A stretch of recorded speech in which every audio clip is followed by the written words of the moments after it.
नमस्कार दोस्तों, एक बार स्वागत है फिर से आप सभी का इस चैनल में। इस वीडियो में हम ब्राह्मण के बारे में बात करने वाले हैं। कौन है ये ब्राह्मण? देवाधीना जगत सर्वं मंत्राधीनाश्च देवता ते मंत्राः ब्राह्मणधीना तस्मात् ब्राह्मण देवता।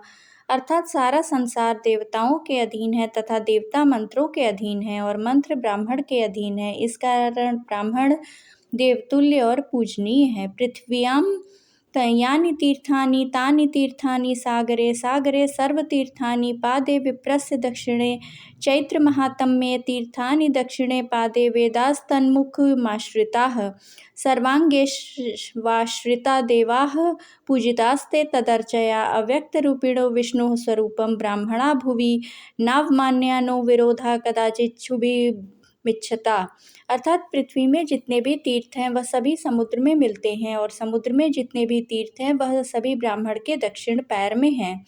4 वेद उसके मुख में हैं, अंग में सभी देवता आश्रय करके रहते हैं। इस वास्ते ब्राह्मण को पूजा करने से सब देवों की पूजा हो जाती है। पृथ्वी में ब्राह्मण जो है विष्णु रूप है, इसलिए जिसको कल्याण की इच्छा हो वह ब्राह्मणों का अपमान तथा द्वेष न करे। ओम जन्मना ब्राह्मणो गेयः संस्कारैर्द्विज उच्यते विद्या याति विप्रत्वं त्रिभिः श्रोत्रिलक्षणम्। ब्राह्मण के बालक को जन्म से ही ब्राह्मण समझना चाहिए। संस्कारों से द्विज संज्ञा होती है तथा विद्या अध्ययन से विप्र नाम धारण करता है। जो वेद मंत्र तथा पुराणों से शुद्ध होकर तीर्थ स्नानादि के कारण और भी पवित्र हो गया है वह ब्राह्मण परम पूजनीय माना गया है। ओम पुराण कथको नित्यं धर्माख्यानस्य संततिः अस्यैव दर्शनान्नित्यं अश्वमेधाद्विजं फलम्। जिसके हृदय में गुरु देवता माता पिता और अतिथि के प्रति भक्ति है, जो दूसरों को भी भक्ति मार्ग पर अग्रसर करता है, जो सदा पुराणों की कथा करता और धर्म का प्रचार करता है, ऐसे ब्राह्मण के दर्शन से ही अश्वमेध यज्ञ का फल प्राप्त होता है। पितामह भीष्म जी ने पुलत्स्य जी से पूछा, गुरुवर मनुष्य को देवत्व सुख राज्य धन यश विजय भोग आरोग्य आयु विद्या लक्ष्मी पुत्र बंधुवर्ग एवं सब प्रकार के मंगल की प्राप्ति कैसे हो सकती है, यह बताने की कृपा करें। पुलत्स्य जी ने कहा, राजन, इस पृथ्वी पर ब्राह्मण सदा ही विद्या आदि गुणों से युक्त और श्री संपन्न होता है। तीनों लोकों और प्रत्येक युग में विप्रदेव नित्य पवित्र माने गए हैं। ब्राह्मण देवताओं का भी देवता है। संसार में उसके समान कोई दूसरा नहीं है। वह साक्षात धर्म की मूर्ति है और सबको मोक्ष का मार्ग प्रशस्त करने वाला है। ब्राह्मण सब लोगों का गुरु पूज्य और तीर्थ स्वरूप मनुष्य है। पूर्व काल में नारद जी ने ब्रह्मा जी से पूछा, ब्राह्मण किसकी पूजा करने पर भगवान लक्ष्मीपति प्रसन्न होते हैं? ब्रह्मा जी बोले, जिस पर ब्राह्मण प्रसन्न होते हैं उसी पर भगवान विष्णु जी भी प्रसन्न हो जाते हैं। अर्थात ब्राह्मण की सेवा करने वाला मनुष्य निश्चित ही परम ब्रह्म परमात्मा को प्राप्त होता है। ब्राह्मण के शरीर में सदा ही श्री विष्णु का निवास है ऐसा मानना चाहिए।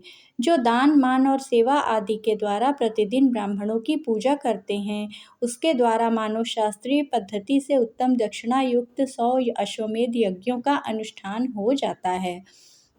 जिसके घर पर आया हुआ ब्राह्मण निराश नहीं लौटता, उसके समस्त पापों का नाश हो जाता है। पवित्र देश काल में सुपात्य ब्राह्मण को जो धन दान किया जाता है वह अक्षय होता है, वह जन्म जन्मांतरों में फल देता है। उनकी पूजा करने वाला कभी दरिद्र दुखी और रोगी नहीं होता है। जिस घर के आंगन में ब्राह्मणों की चरण धूलि पड़े वह पवित्र होते हैं, वह तीर्थों के समान हैं।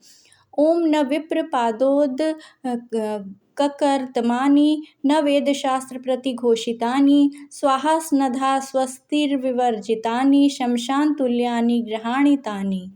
जहाँ ब्राह्मणों का चरणोदक नहीं गिरता, जहाँ वेद शास्त्र की गर्जना नहीं होती, जहाँ स्वाहा स्वधा स्वस्ति और मंगल शब्दों का उच्चारण नहीं होता, वह चाहे स्वर्ग के समान भवन भी हो तब भी वह शमशान के समान है।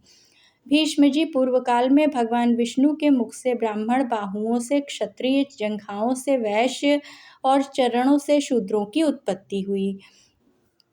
पितृयज्ञ श्राद्ध तर्पण विवाह अग्निहोत्र शांति कर्म और समस्त मांगलिक कार्यों में सदा उत्तम माने गए हैं ब्राह्मण। ब्राह्मण के मुख से देवता हव्य और पितर कव्य का उपभोग करते हैं। ब्राह्मण के बिना दान, होम, तर्पण आदि सब निष्फल होते हैं। जहाँ ब्राह्मणों को भोजन नहीं दिया जाता, वहाँ असुर, प्रेत, दैत्य और राक्षस भोजन करते हैं। ब्राह्मण को देखकर श्रद्धापूर्वक उसको प्रणाम करना चाहिए। उनके आशीर्वाद से मनुष्य की आयु बढ़ती है, वह चिरंजीवी होता है। ब्राह्मणों को देखकर भी प्रणाम न करने से, उनसे द्वेष रखने से तथा उनके प्रति अश्रद्धा रखने से मनुष्यों की आयु क्षीण होती है, धन ऐश्वर्य का नाश होता है तथा परलोक में भी उसकी दुर्गति होती है। पूज्य विप्र सकल गुणहीना, शूद्र न गुणगण ज्ञान प्रवीणा, कवच अभेद्य विप्र गुरु पूजा, एहि सम विजय उपाय न दूजा। ये रामचरितमानस की चौपाई है जो गोस्वामी तुलसीदास जी द्वारा रचित है। ओम नमो ब्रह्मण्य देवाय गो ब्रह्मण हिताय च जगद्विताय कृष्णाय गोविंदाय नमो नमः। जगत के पालनहार गौ ब्राह्मणों के रक्षक भगवान श्री कृष्ण जी कोटिशः वंदना करते हैं। जिनके चरणार बिंदों को परमेश्वर अपने वक्ष स्थल पर धारण करते हैं, उन ब्राह्मणों के पावन चरणों में हमारा कोटि कोटि प्रणाम है। ब्राह्मण जब से पैदा हुई शक्ति का नाम है, ब्राह्मण त्याग से जन्मी भक्ति का नाम है, ब्राह्मण ज्ञान के दीप जलाने का नाम है, ब्राह्मण विद्या का प्रकाश फैलाने का काम है, ब्राह्मण स्वाभिमान से जीने का ढंग है, ब्राह्मण सृष्टि का अनुपम अमिट अंग है, ब्राह्मण विकराल हलाहल पीने की कला है, ब्राह्मण कठिन संघर्षों को जीकर ही पला है, ब्राह्मण ज्ञान भक्ति त्याग परमार्थ का प्रकाश है, ब्राह्मण शक्ति कौशल पुरुषार्थ का आकाश है, ब्राह्मण न धर्म न जाति में बंधा इंसान है, ब्राह्मण मनुष्य के रूप में साक्षात भगवान है, ब्राह्मण कंठ में शारदा लिए ज्ञान का संवाहक है, ब्राह्मण हाथ में शस्त्र लिए आतंक का संहारक है, ब्राह्मण सिर्फ मंदिर में पूजा करता हुआ पुजारी नहीं है, ब्राह्मण घर घर भीख मांगता भिखारी नहीं है, ब्राह्मण गरीबी में सुदामा सा सरल है, ब्राह्मण त्याग में दधीची सा विरल है, ब्राह्मण विषधरों के शहर में शंकर के समान है, ब्राह्मण के हस्त में शत्रुओं के लिए वेद कीर्तिवान है, ब्राह्मण सूखते रिश्तों को संवेदनाओं से सजाता है, ब्राह्मण निषिद्ध गलियों में सहमे सत्य को बचाता है, ब्राह्मण संकुचित विचारधारों से परे एक नाम है, ब्राह्मण सबके अंतःस्थल में बसा अविरल राम है। यास्क मुनि के निरुक्त के अनुसार ब्रह्म जानाति ब्राह्मण, अर्थात ब्राह्मण वह है जो ब्रह्म ईश्वर को जानता है, अर्थात ब्राह्मण का अर्थ है ईश्वर का ज्ञाता। ब्राह्मण समाज का इतिहास प्राचीन भारत के वैदिक धर्म से आरंभ होता है। मनुस्मृति के अनुसार आर्यावर्त वैदिक लोगों की भूमि है। ब्राह्मण व्यवहार का मुख्य स्रोत वेद है। ब्राह्मणों के सभी संप्रदाय वेदों से प्रेरणा लेते हैं। पारंपरिक तौर पर यह विश्वास है कि वेद अपौरुषेय तथा अनादि है, बल्कि अनादि सत्य का प्राकट्य है, जिनकी वैधता शाश्वत है। वेदों को श्रुति माना जाता है।